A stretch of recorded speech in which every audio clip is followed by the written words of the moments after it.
Silakan masuk Bapak Ibu. Ya Bu Bidan. Kasih Bu Bidan. Silakan langsung duduk. Selamat siang Bapak Ibu, perkenalkan saya Bidan Citra. Sebelumnya ada yang bisa saya bantu? Saya ingin pasang KB Bu Bidan. Ingin memasang KB. Saya data terlebih dahulu ya Bu ya. Ibu dengan Ibu siapa? Ibu Tata, Ibu Tata, umur berapa? 23 Bu, Februari. Masuk 23 ya Bu. Ya. Bapak dengan Bapak siapa? Bapak Misbah Bidan. Umur berapa? 28 tahun Bu Bidan.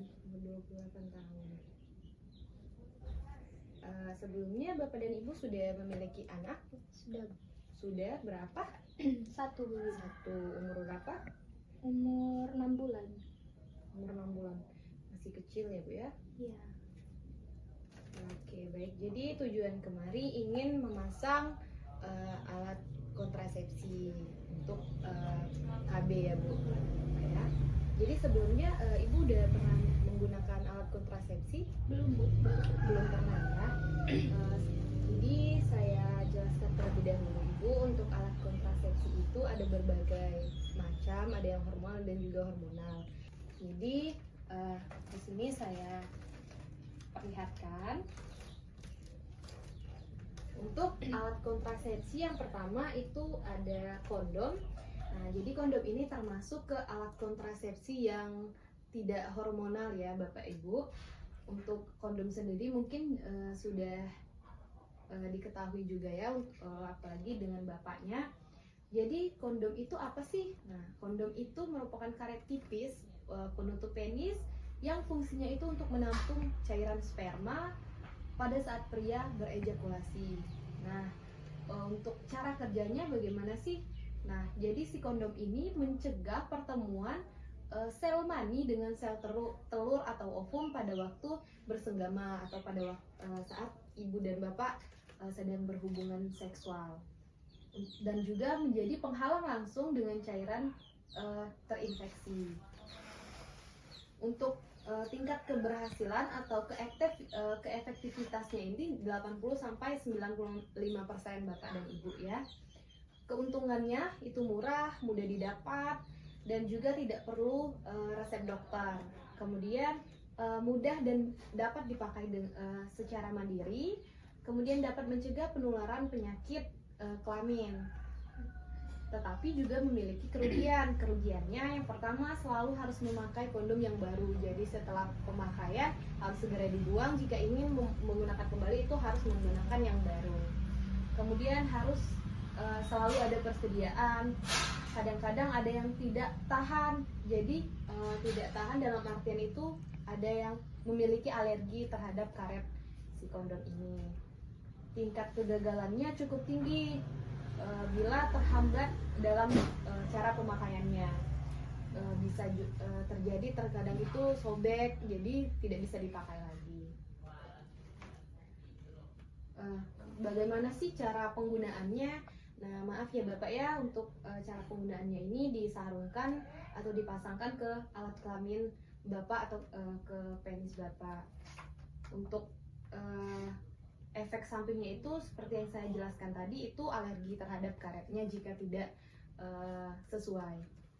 Nah, ini merupakan contoh-contoh dari alat kontrasepsi kondom ini. Mungkin bisa dilihat Bapak dan Ibu, ada berbagai macam jenis.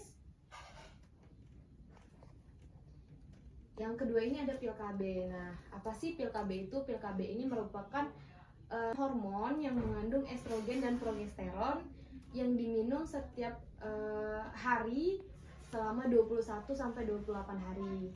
Nah, cara kerjanya bagaimana sih? Nah, cara kerjanya itu menekan ovulasi yang akan mencegah lepasnya sel telur dari indung telur.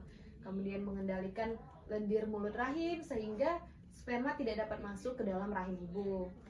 Kemudian menipiskan lapisan endometrium atau selaput lendir pada vagina. Nah, ini merupakan macam-macam pil KB, ada warna kuning dan ada warna putih. Untuk warna kuning ini diminumnya pada saat ibu sedang menstruasi, sedangkan untuk yang warna putih ini ketika ibu sudah selesai menstruasi. Nah, keefektivitasan dari pil KB ini 90-99%. Keuntungannya kesuburan pada si ibu itu segera kembali setelah pemakaian pil KB ini. Kemudian mengurangi rasa nyeri atau sakit pada saat ibu sedang menstruasi, kemudian terlindung dari penyakit radang panggul, mencegah kehamilan di luar rahim. Mudah digunakan, mencegah defisiensi zat besi atau kekurangan darah, mengurangi resiko kanker pada kandungan, dan juga cocok untuk menunda kehamilan. Kerugiannya apa sih? Nah, dari kerugian pil KB ini, pemakaiannya itu harus disiplin meminumnya setiap hari. Jika tidak memungkinkan, hamilnya akan tinggi untuk resikonya. Kemudian tidak dianjurkan untuk wanita perokok. Ibunya nggak merokok kan Bu ya? Enggak. Kemudian dapat resiko infeksi jamur di sekitar kemaluan wanita. Untuk cara penggunaannya sendiri itu pil pertama itu diminum pada hari kelima haid dan seterusnya berturut-turut 1 pil setiap 1 hari. Nah, jika pemakaian tanpa meminumnya 1 hari, maka ibu segera meminum 2 tablet keesokan harinya, langsung 2 tablet. Kemudian yang ketiga itu ada kontrasepsi suntikan. Jadi kontrasepsi suntikan ini menyuntikkan hormon progesteron pada bagian bokong atau otot panggul atau lengan atas setiap 3 bulan atau 1 bulan sekali. Untuk cara kerjanya itu mencegah lepasnya sel telur dari indung, telur wanita, kemudian mengetakkan lendir mulut rahim sehingga sperma tidak dapat masuk dalam rahim. Apa sih kerugiannya? Kerugiannya yang pertama, kembalinya kesuburan agak telat. Jadi kesuburan pada ibu tuh kembalinya itu tidak secepat alat kontrasepsi pil KB tadi. Kemudian harus kembali ke tempat pelayanan. Jadi harus terus melakukan kunjungan, Tidak dianjurkan bagi penderita kanker, darah tinggi, dan juga penyakit jantung dan hati. Nah, ibu ada nggak dari penyakit ini yang ibu derita? Tidak ada Bu Bina. Tidak ada ya. Nah, untuk tingkat keberhasilannya itu lebih dari 99% sangat efektif. Sedangkan keuntungannya praktis, efektif, aman, dan juga tidak mempengaruhi ASI, cocok untuk ibu yang sedang menyusui. Mengingat tadi anak ibu juga 6 bulan ya Bu, masih 6 bulan. Ini untuk gambar suntik KB-nya. Kemudian yang keempat itu susuk atau implan. Nah, apa sih susuk atau implan itu? Merupakan 1 atau 6 kapsul seperti korek api yang nanti akan dimasukkan ke bagian kulit lengan atas secara perlahan, melepaskan hormon progesteron selama 3 atau 5 tahun. Tingkat keberhasilannya itu 97 sampai 99%. Ini merupakan gambarnya. Nanti kontrasepsinya itu disuntikan seperti pada gambar. Mungkin nanti pada saat pemakaiannya itu memang agak sedikit menimbulkan rasa nyeri ya Bu. Kerugiannya dari kontrasepsi ini, pertama pemasangan harus dengan petugas kesehatan yang sudah terlatih, jadi tidak boleh sembarangan. Kemudian dapat menyebabkan perubahan pada pola haid atau menstruasi si ibu, makanya tidak menghentikan pemakaiannya sendiri. Jadi tidak dapat berhenti, jika ingin berhenti harus dikonsultasikan dengan tenaga kesehatan yang sudah terlatih tadi.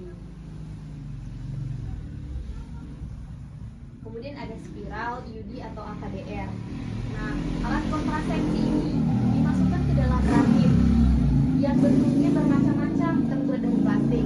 Nah, plastiknya ini nanti dipilih tembaga atau tembaga bercampur perak yang dapat berisi hormon. Waktu penggunaannya ini sangat lama Bu, Pak, jangkauannya bisa sampai 10 tahun. Nah, ini gambarnya bisa dilihat.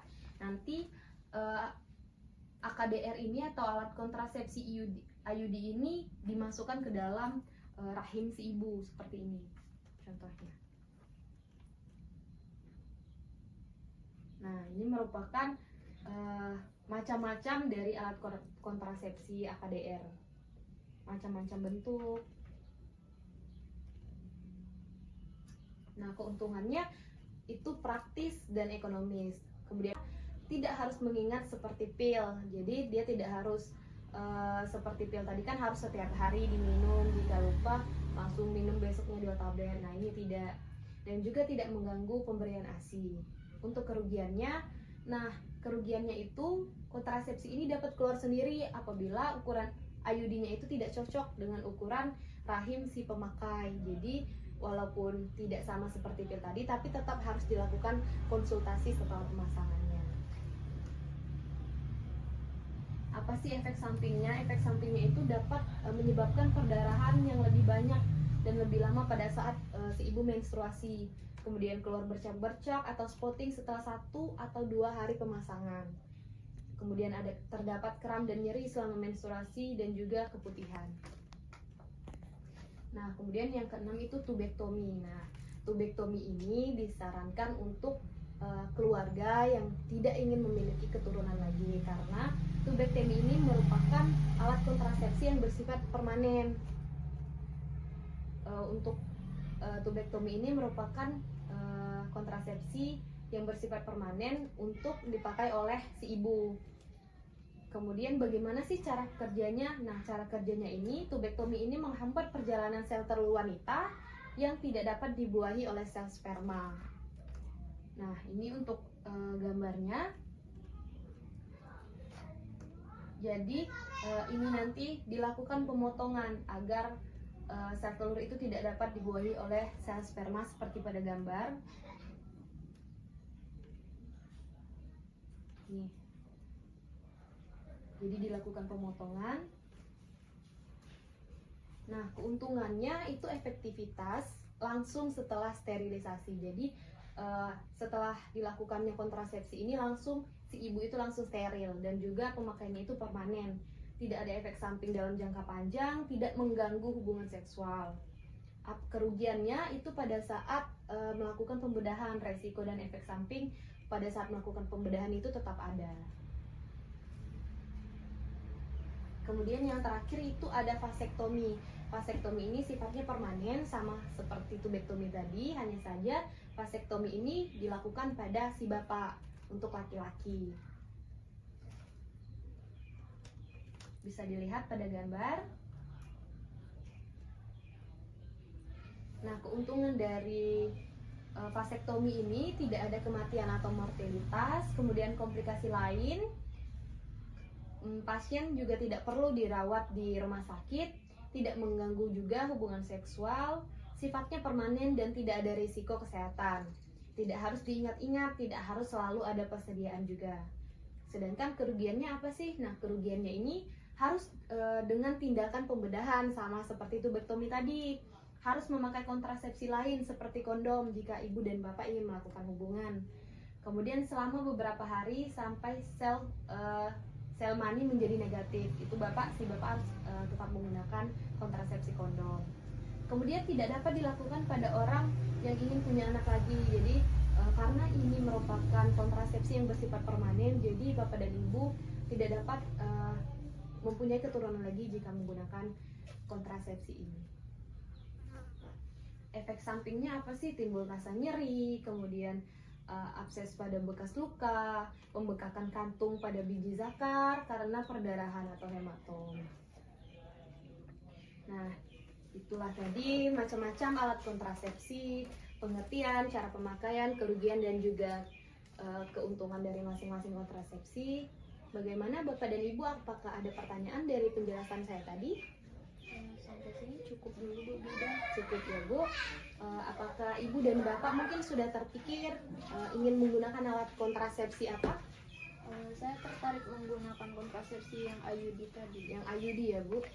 Soalnya tidak ada hormonalnya kan Bu? Iya, betul. Jadi Ibu Tata tertarik untuk pemakaian kontrasepsi IUD. Iya. Bagaimana Bapaknya? Saya Setuju? setuju saja Bu. Setuju saja. Oke, baik. Nanti kita untuk pemasangannya kita diskusikan kembali. Kita rundingkan kembali kapan waktu yang tepat untuk pemasangannya ya Bu ya Bapak.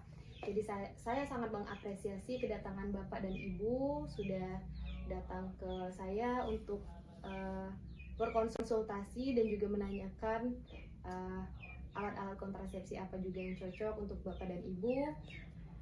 Terima kasih sebelumnya Bapak dan Ibu. Semoga selalu sehat dan selalu menjadi keluarga yang sakinah mawaddah warahmah ya Ibu ya. Bapak terima kasih. Terima kasih. Terima kasih Bidan, permisi Bidan. Ya.